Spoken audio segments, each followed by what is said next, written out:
예수께서 이제 길을 가실 때 한 사람 부자 청년이 와서 그 앞에 무릎 꿇고 묻습니다. 그는 뭐 사회적인 지위나 재산, 뭐 인품, 가문, 그리고 젊음까지도 갖춘 아주 완벽한 모든 것을 갖춘 젊은이였습니다. 그는 이렇게 말합니다. 선하신 선생님, 내가 영원한 생명을 얻으려면 무엇을 해야 합니까?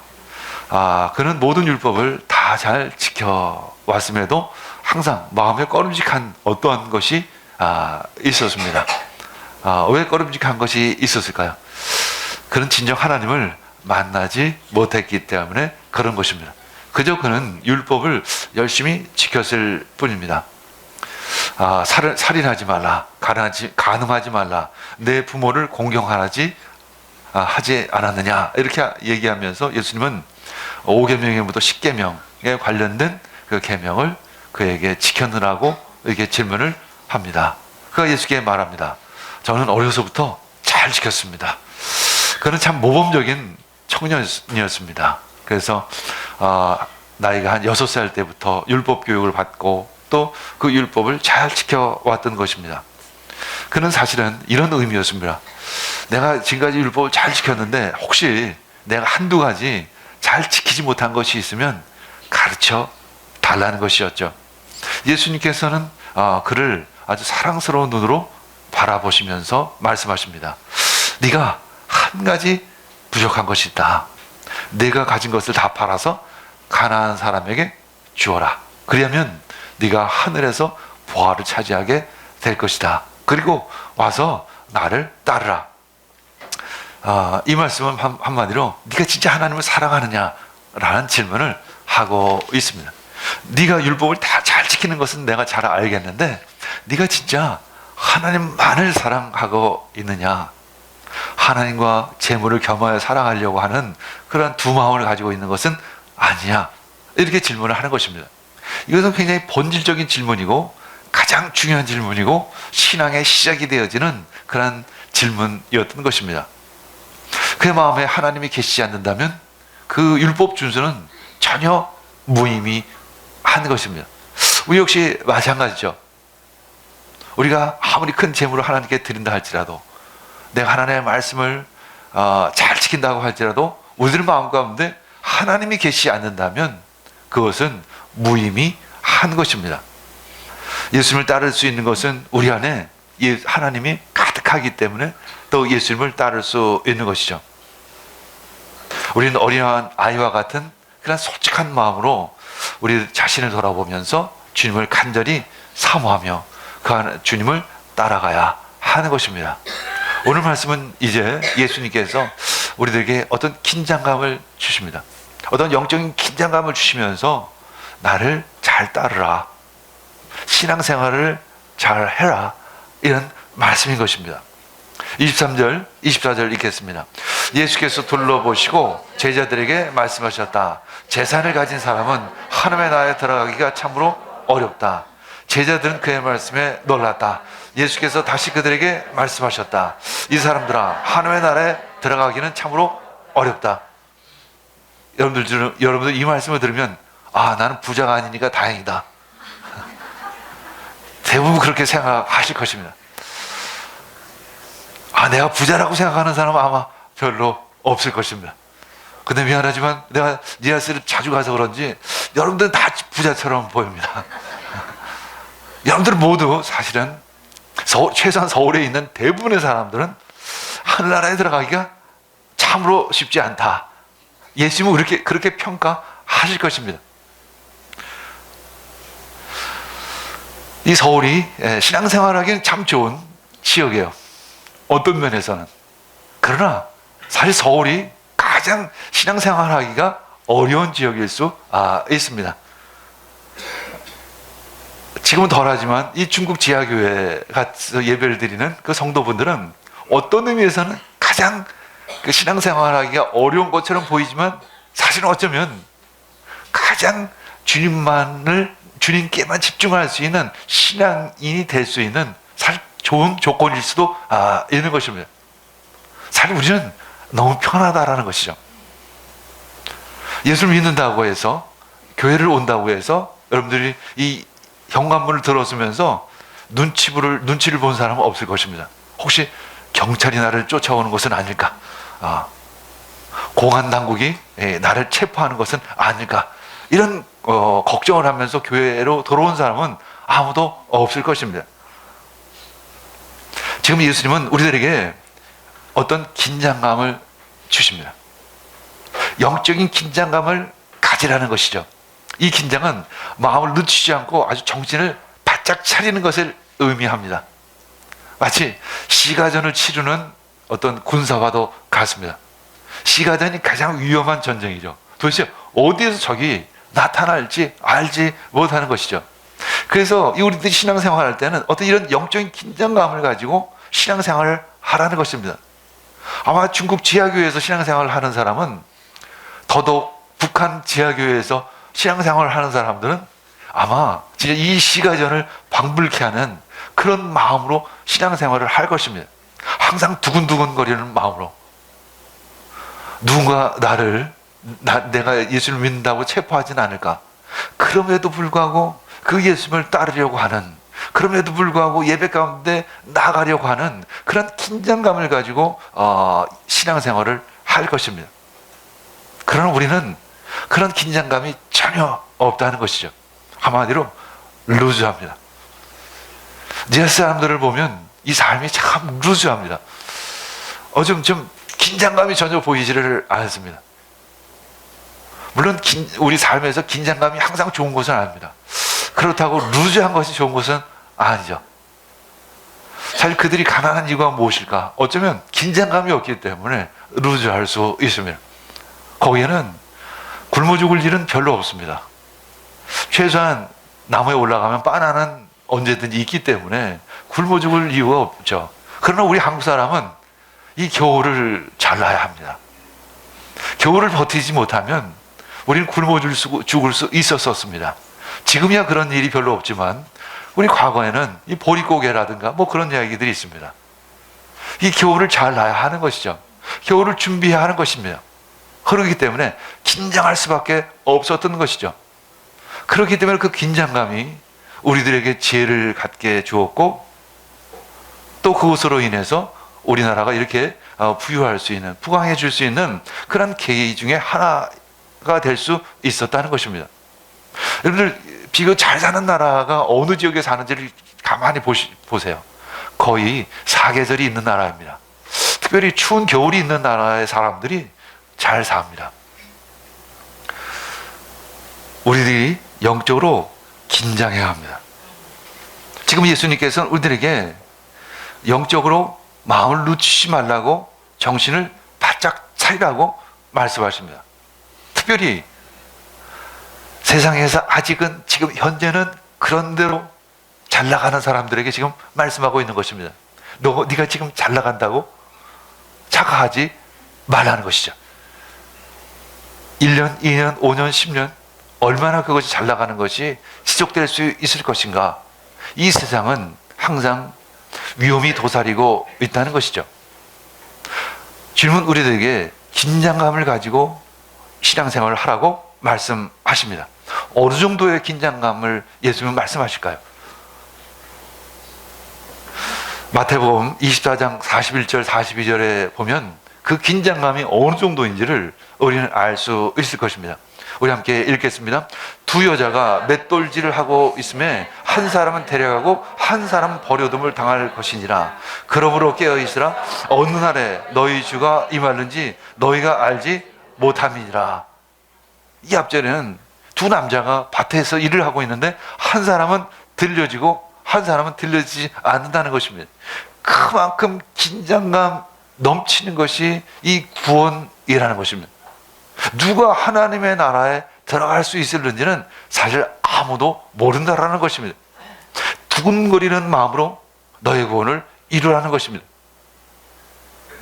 우리는 항상 질문해야 합니다. 주님, 내가 잘하고 있습니까? 내가 그 천국문으로 들어갈 수 있는 충분한 자격이 주님 있습니까? 이런 질문을 해야 합니다.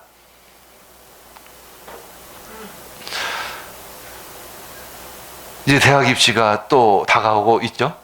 아마 대학 입시를 치를 우리 수험생들은 이 긴장감이 넘칠 것입니다. D- 뭐 200일, 150일, 100일 이런 긴장감을 가지고 시험 준비를 하는 거죠. 꾸벅꾸벅 졸면 엄마가 와서 말합니다. 깨어 있으라. 깨어 있으라. 네가 잠잘 때냐? 일어나서 공부해야지. 그런데 하물며 우리는 도대체 이 마지막 날이, 내가 들려오질 그날이 D- 며칠인지를 모른다는 것이 더 우리들에게 긴장감을 준다는 것입니다. 입신날은 정해져 있어요. 뭐 12월 며칠 뭐 이렇게 정해져 있겠죠. 그러나 우리가 마지막 그날은, 그 천국에 들어갈 그날은 아무도 모른다는 것이죠. 1시간 후일 수도 있고, 내일일 수도 있고, 10년 후일 수도 있고, 20년 후일 수도 있고, 30년 후일 수도 있습니다. 그래서 우리는 더 긴장감을 가지고 신앙생활을 해야 한다라고 말씀하는 것입니다. 근데 우리 반대로 생각하는 거죠. 언젠지 잘 모르니까 루즈해질 수 있습니다. 아닙니다. 우리는 주님을 향해서 더 긴장감을 가지고 주님을 따라가야 할 줄 믿습니다.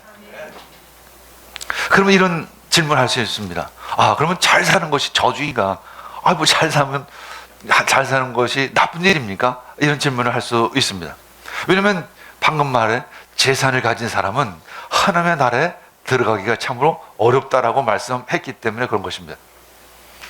재산을 가진 사람, 여러분들이 많든 적든 다 재산을 가지고 있을 것입니다.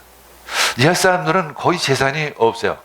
그래서 여기서 선교사 나갈 사람 그러면 다 손을 듭니다. 언제 갈까요? 내일 갈까? 그럼 내일 짐 싸들고 다 나옵니다. 짐이래봐야 배낭 하나밖에 없습니다. 우리는 내일 갑시다 그러면 잠깐만요. 좀 정리 좀 할 게 너무 많습니다. 빚도 정리해야 되고, 전세도 이거 빠져야 되고, 뭐 차도 팔아야 되고, 뭐 등등 계산할 것들이, 준비해야 될 것들이 굉장히 많습니다. 여러분들은 다 재산이 많습니다. 여러분들 내가 부자가 아니라고 생각하는 이유는 뭐냐면, 나보다 더 부자인 사람을 바라보기 때문에 내가 부자가 아니라고 생각합니다. 그러나 니아스 한번 가면 진짜 내가 굉장히 많이 가지고 있구나. 이 장롱 속의 옷을 보면 도무지 왜 이렇게 옷이 많지? 신발장을 보면 도무지 이 신지도 않는 신발, 왜 신발이 이렇게 많을까? 그거 처리하는데도 아마 일주일은 걸릴 것입니다.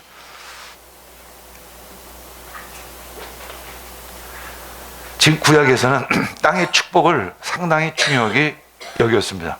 그렇다라고 하면 예수님은 지금 다른 생각을 가지고 계시는 것일까? 사실 그렇지는 않습니다. 창세기 15장 7절 읽겠습니다. 시작. 하나님이 아브라함에게 말씀하셨다. 나는 주다. 너에게 이 땅을 주어서 너의 소유가 되게 하려고 너를 바빌로니아의 우르에서 이끌어내었다. 요즘엔 조금 덜한데 한 4, 50년 전만 해도 한국 사람이 땅을 참 좋아했습니다. 지금도 역시 땅을 좋아하죠. 왜냐하면 땅은 재산이기 때문에 그런 것입니다. 하나님은 우리들에게 이러한 땅의 축복도 주시기를 원하십니다. 그러나 이 많이 받은 사람, 많이 받았을 경우에 참 어려움이 때로는 있습니다. 하나님은 이 축복을 주시고 그것을 잘 다스리기를 원하시는 것이 하나님의 마음입니다. 그러나 이 받은 것이 많으면 많을수록 다스리기가 점점 더 어려워진다는 것입니다. 10,000평을 다스리는 것보다 10만 평 다스리는 것이 훨씬 더 어려운 것과 좀 같은 의미일 수 있습니다. 영적인 은사도 마찬가지입니다. 영적인 달란트도 마찬가지예요. 영적인 은사를 우리에게 많이 주셨을 때 그것을 감당하기가 더 어렵습니다. 땅의 축복도 마찬가지죠. 이 재벌을 생각해 보시기 바랍니다. 그 사람들이 얼마나 참 그것을 다스리기가 쉽지 않을까. 또 하물며 그 돈이 많음에도 불구하고 신앙생활을 잘하기가 얼마나 어려울까. 우리는 상상만 해도 충분히 알 수 있는 분입니다. 여기서 오늘 말씀에 어렵다라고 얘기하고 있습니다. 불가능하다라고 얘기하는 것이 아니라 어렵다라고 말씀하고 있습니다. 마치 이것은 소화되기 어려운 이 음식을 먹었을 때 이 소화가 잘 안 되는 그런 상황을 이야기하고 있는 거예요. 이 말씀은 자신의 재물을 또는 자기 자신을 의지하지 말라는 것입니다. 부자 청년이 자기 자신을 의지했던 것처럼, 자신의 재산을 의지했던 것처럼 자기 자신을 의지해서는 천국에 들어갈 수 없다는 것이죠. 25절 읽겠습니다. 부자가 하나님의 나라에 들어가는 것보다 낙타가 바늘기로 지나가는 것이 더 쉽다. 우리 말씀을 들은 사람은 들었을 것입니다. 낙타가 바늘기로 지나가는 것이 더 쉽다고 이렇게 말씀하고 있습니다. 하나님의 나라에 들어가는 것이 낙타가 바늘기로 지나가는 것이 더 쉽다. 도대체 예수님은 가능하다라는 말씀인가? 불가능하다라는 말씀인가? 도무지 잘 이해가 가지를 않았습니다. 구멍은 있긴 있다라는 것이죠. 차라리 예수님이 불가능하다라고 이렇게 단적으로 얘기하셨다라고 하면 낙타가 들어갈 구멍은 없다. 차라리 문은 닫혀져 있다 이렇게 얘기하면 더 쉬울 것 같습니다. 그런데 구멍은 있는데 그것이 굉장히 작다라는 것이죠. 당시에 성곽을 두르고 있는 도시에는 문이 두 개가 있습니다. 낮에 들어갈 수 있는 문이 있고 밤에 들어갈 수 있는 문이 있어요. 낮에 들어가는 문은 굉장히 큽니다. 그러나 밤에 들어가는 문은 굉장히 작아요. 그래서 성인이 억지로 이렇게 고개를 숙이고 이렇게 들어가야만 들어갈 수 있는 문이 있었습니다. 그래서 그 문을 바늘귀 문이다 이렇게 얘기합니다. 아마도 예수님은 가끔 그런 모습을 보았을 수도 있습니다. 덩치가 큰 사람이 침을 잘득 짓고 그 바늘귀 문을 들어가는 거죠. 그럼 뭐 들어가다가 그 짐이 걸려서 떨어지기도 하고 그걸 다시 줍기도 하고 그래서 발로 차서 그 짐을 먼저 집어넣기도 하고 아니면 줄을 끌고 그 바늘귀 문을 통과하는 모습도 보았을 것입니다. 어쩌면 예수님은 그런 비유로 생각하셨을 수도 있을 것이죠.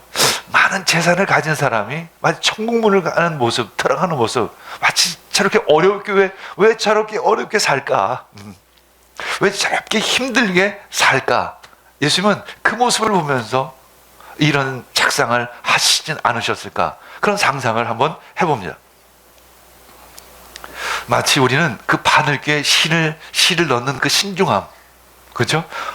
나이가 들면 이 돋보기를 가장 센 돋보기를 끼고 그 바늘귀에다가 실을 넣는 거죠, 사실은. 마치 그런 마음으로 우린 신앙생활을 해야 한다는 것입니다.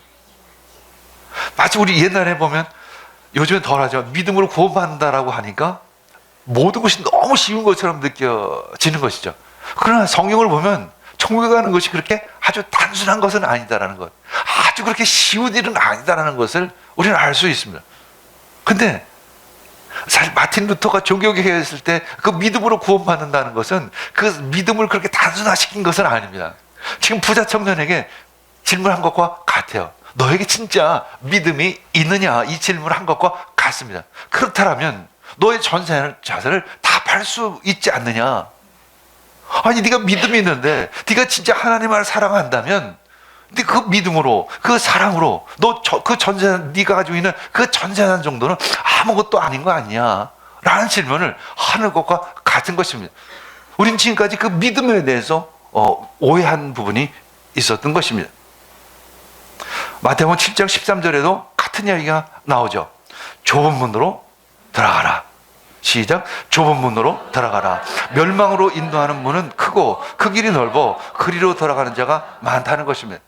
왜 천국 문은 좁고 왜 세상으로 나아가는 문은 넓을까? 이야기는 그냥 자기 자신을 루즈하게 그냥 내버려 두면 그냥 그 넓은 문으로 들어가게끔 되어져 있다는 것이죠. 우리가 어떤 영적인 긴장을 가지고 천국을 향해 가야 한다라는 그 말씀을 우리들에게 주시는 것입니다. 제자들은 그 예수님의 그 마음을 잘 알지 못합니다. 그래서 그 말씀에 놀라는 거죠. 깜짝 놀랍니다. 26절 읽겠습니다. 제자들은 더욱 놀라서 그렇다면 누가 구원을 받을 수 있겠는가 서로 말하였다. 예수께서 그들을 눈여겨보시고 말씀하셨다. 사람에게는 불가능하나 하나님께는 그렇지 않다. 하나님께는 모든 일이 가능하다라는 것입니다. 제자들도 군중들도 놀랐습니다. 누가 보면은 그럼 누가 구원을 수 있겠습니까? 라는 질문을 무리들이 했습니다. 근데 여기서 이제 제자들이 한 것으로 나왔는데, 한마디로 제자들과 모든 사람들이 깜짝 놀란 것입니다. 아니, 그럼 누가 천국에 들어갈 수 있습니까? 아니, 그럼 아무도 들어갈 수 없다면 도대체 무슨 얘기를 지금 우리들에게 하시고 싶으셔서 그런 얘기를 하십니까? 지금까지 그들이 알고 있던 모든 신앙체계가 무너지는 순간이었던 것이죠. 방금 전에 그 청년, 모든 율법을 다 지켰음에도 불구하고 근심하면서 돌아갔던 그 청년의 모습을 방금 기억하고 있습니다. 아니, 그 모범적인 청년, 그 청년도 천국에 들어가지 못한다라고 하면 도대체 이 세상에 천국에 들어갈 사람이 도대체 누가 있을까? 하며 나 같은 사람이요, 말할 것도 없지. 그럼 다 지옥 가게? 이런 생각을 하고 있었던 것입니다. 그때 예수님께서 그들을 눈여겨보시면서 말씀하십니다. 이 말씀은 예수님이 그 사람들의 내면의 깊은 곳을 바라보면서 말씀하신 것입니다. 한마디로 그것은 우리들의 마음의 문제라는 것입니다. 우리들의 중심의 문제라는 것이고, 또 한 가지는 이 모든 것은 하나님의 주권에 달려있다는 것입니다. 중요한 것은 내 마음의 중심이 어디에 있느냐를 바로 하나님은 바라보시고 계신다는 것이죠. 사람으로는 할 수 없지만 하나님으로는 다 할 수 있다는 것이죠. 이것이 구원의 초점인 것입니다. 부자 청년에게 질문한 그 질문, 요구한 요구가 바로 그것이었습니다. 너의 마음 가운데 진정 예수님이 있느냐라는 것이죠. 너의 마음 깊은 곳에 진짜 하나님을 사랑하는 마음이 너에게 있느냐, 이렇게 질문을 하는 것입니다. 하나님이 우리들에게 천국 문을 열어주셔야 우리는 들어갈 수 있는 것입니다. 다시 한번 우리는 긴장을 해야 하는 것입니다. 바늘귀에 그 실을 이렇게 꼽는 마음으로, 그런 마음으로 신앙생활을 하라는 것입니다. 에베소 2장 8절 읽겠습니다. 여러분 믿음을 통해서 은혜로 구원을 얻었습니다. 이것은 여러분에게서 난 것이 아니요 하나님의 선물입니다. 선물이니까 그냥 누워서 받으면 되겠지 라는 것이 아닙니다. 그것은 하나님의 일방적인 은혜요, 하나님의 작품이고, 하나님이 이 선한 일을 하셨지만 우리에게서는 그 마치 바늘귀에 실이 들어가는 것처럼 그렇게 아주 영적인 긴장감을 가지고 그 은혜를 받아야 한다는 것입니다. 요한복음 14장 3절 읽겠습니다. 가서 너희를 위하여 거처를 예비하면 내가 다시 와서 너희를 내게로 영접하여 나 있는 곳에 너희도 있게 하리라. 이 말씀은 바로 예수님께서 거처도 예비하고 또 그분이 다시 오셔서 우리를 그곳으로 인도하신다는 것입니다. 모든 구원의 모든 과정과 모든 것들은 주님의 손에 달려있다는 것입니다. 예수님은 항상 우리들의 손을 잡기를 원하십니다. 중요한 것은 내가 그 손길을 느낄 수 있어야 하는 것입니다. 예수님은 강제로 우리들의 팔을 잡고 우리를 끌어다가 천국으로 이끌지는 않으십니다. 예수님은 우리들에게 손을 내미시는 거죠. 그때 그 손을 내미신 손을 느낄 수 있어야 되고 알 수 있어야 하는 것입니다. 그 손을 보고 느끼고 알 때 우리는 그 손을 잡을 수 있는 것입니다. 우리는 갈 수 없습니다. 그러나 우리는 그 주님의 그 손을 잡을 수 있는 그 믿음을 항상 가지고 있어야 하는 것입니다. 중요한 건 그 손이 보이지를 않는다는 것이죠. 그래서 마치 우리 바늘귀에 실이 들어가는 것처럼 그렇게 신중함과 영적인 긴장감이 요구되어지는 그 신앙생활을 해야 한다는 것이죠. 왜냐면 또 세상은 호시탐탐, 사탄은 호시탐탐 우리들의 신앙을 엿보고 있기 때문에 그런 것입니다. 우리를 다른 길로, 다른 것을 보게 하는 그런 우리들의 신앙을 혼란케 하는 요소들이 너무나도 많이 있다는 것입니다. 28절, 29절, 30절 읽겠습니다. 시작. 베드로가 예수께 말씀드렸다. 보십시오. 우리는 모든 것을 버리고 선생님을 따라왔습니다. 예수께서 말씀하셨다. 내가 진정으로 너에게 말한다. 나를 위하여 또 복음을 위하여 집이나 형제나 자매나 어머니나 아버지나 자녀나 논밭을 버린 사람은 지금 이 세상에서는 박해도 받겠지만 집과 형제와 자매와 어머니와 자녀와 논밭을 100배나 받을 것이고 오는 세상에서는 영원한 생명을 받을 것이다. 이제 베드로는 지금까지 그 부자 청년에 비해서 내가 가진 것이 너무나도 작다고 여기고 있습니다. 그 사실은 베드로는 이미 자기의 배를 버리고 사실 배는 그의 모든 것이었습니다. 배를 버리고 예수님을 따라왔습니다. 근데 가만 지금 예수님이 하시는 거 보니까 자기가 한 것이 대단한 것처럼 느껴지기 시작을 했습니다. 그래서 우리가 지금 모든 것을 버리고 예수님을 따라왔습니다. 그때 예수님께서는 그들에게 다시 한번 칭찬을 해주시죠. 그러나 사실은 이것은 다시 한번 부에 대한 말씀을 해석하시는 것입니다. 이 땅의 축복을 100배나 받을 것이라는 것입니다. 자기가 가진 것을 버린 사람은 땅의 축복을 100배나 받을 것이라는 것입니다. 하나님은 우리들에게 땅의 축복도 주시기를 원하십니다. 중요한 것은 그것을 나를 위해서 사용하고 나만을 위해서 사용한다면 그것은 도리어 우리가 천국문에 들어가기 어려운 조건이 되어질 것입니다.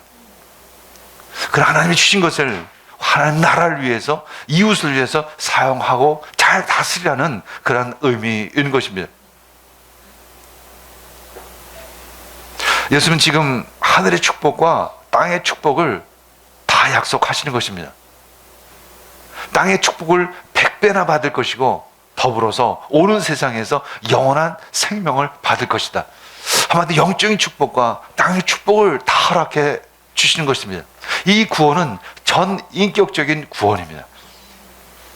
영적인 구원이기도 하지만 또한 우리들의 영의 구원은 우리들의 몸의 구원으로 이어져야 하는 것입니다. 우리들의 몸을 어떻게 사용할 것인가? 하나님께 어떻게 하면 산제사로 올려드릴 것인가? 이것까지 나가는 것이 바로 구원의 완성인 것입니다. 내 몸으로 구원이 완성되는 것이 아니라 온 열방이 구원받는 것까지 나가야 하는 것입니다. 온 땅이 구원을 받는 것까지 나가야 하는 것입니다. 그래서 우리는 그 하나님의 나라를 위해서 부르심을 받았다라는 그 사명자인 것입니다. 우리 복음을 전하는 사명 가운데 놓여 있다는 것이죠.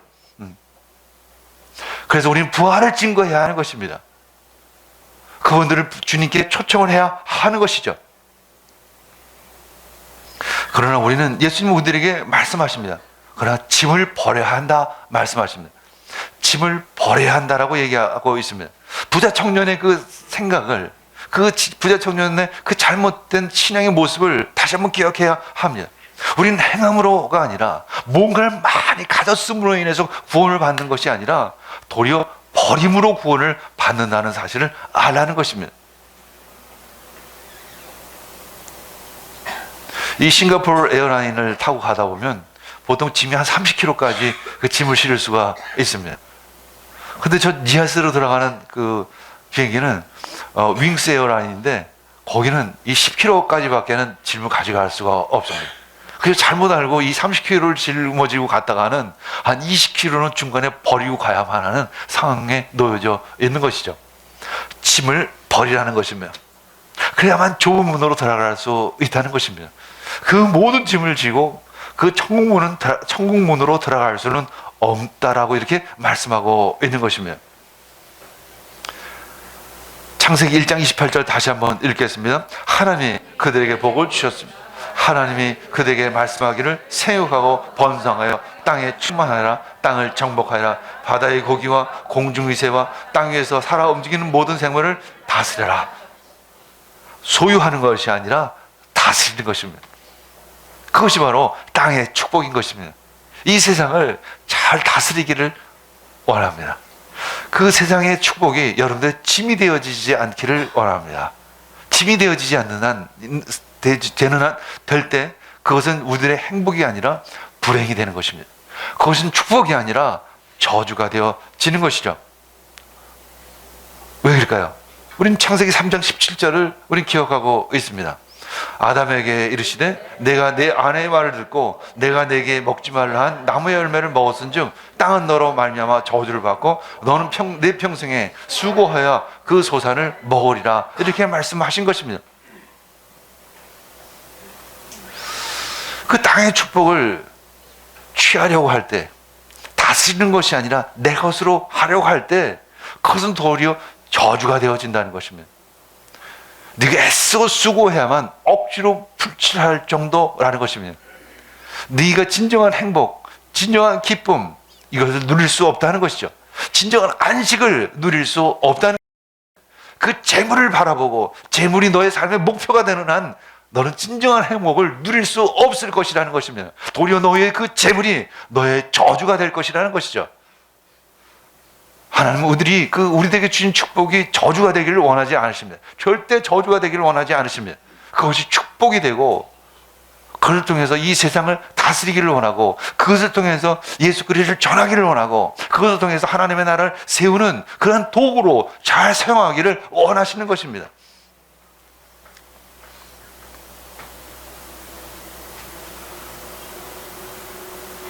(31절) 읽겠습니다. 그러나 첫째가 꼴찌가 되고 꼴찌가 첫째가 되는 사람들이 많을 것이다.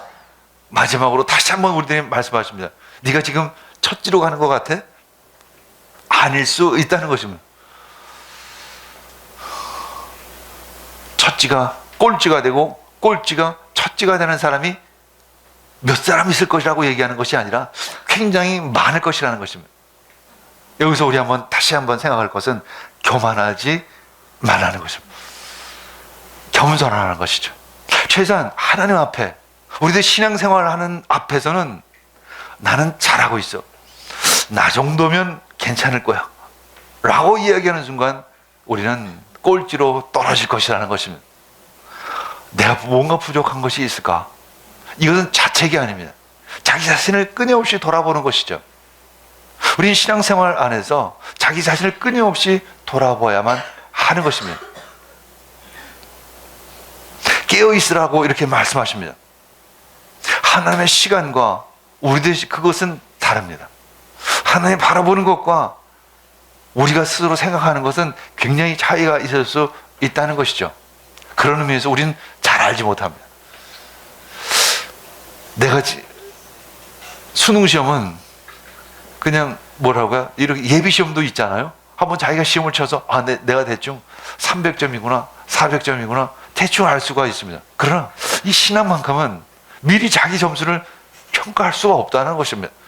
그 마지막 그때에 가야만 나 자신의 신앙의 점수를 알 수가 있습니다. 그래서 참 어렵다는 것이죠. 깨어 있으라는 것입니다. 영적인 긴장감을 가지고 신앙생활을 하라는 것입니다. 마치 중국 지하교회에서 아니면 북한 지하교회에서 신앙생활을 하는 그 사람들처럼, 그 사람들보다 더 긴장감을 가지고 신앙생활을 하라는 그 주님의 음성인 것입니다. 깨어있으라, 깨어있으라 말씀하십니다. 우리 함께 기도하겠습니다. 주님, 오늘 주님께서 우리에게 영적인 긴장감을 가지라고 말씀하십니다. 깨어있으라고 말씀하십니다. 첫째가 되고 첫째가 꼴찌가 되고 꼴찌가 첫째가 될 수 있다라고 주님은 말씀하십니다. 주님 앞에 겸손할 수 있는 우리 모두가 되어지기를 원합니다.